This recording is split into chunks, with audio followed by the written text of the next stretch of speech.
মারবে যার যিনি, আমি যতটুকু শুনেছি, যিনি বিমানে উঠেও বিমান ভাড়া দিতেন না। এই শামসুদ্দিন জামান চৌধুরী মানিক বিমানে উঠেও বিমান ভাড়া দিতেন না। তিনি ঢাকায় এক বাসায় থাকতেন, সেই বাসা ভাড়া 14 লাখ টাকা বাসা ভাড়া রাখতেন।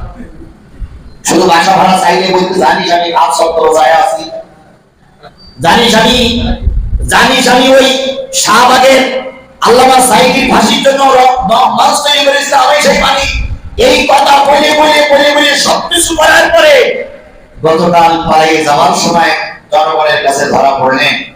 এখন অবস্থাটা দেখা হয়েছে, ওই কালীগঞ্জের ভূতরা মনে সলিমতি চকিদারের স্ত্রী, সলিমতি ভিক্ষুকের স্ত্রী ওখানে।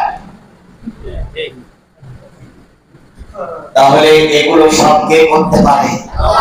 আমাদের এবারে কে করতে পারে? তাই বলতেছিলাম যে যদি আল্লামা সাইদি মাপ চাইতে, তাই হয়তো মাপ হয়ে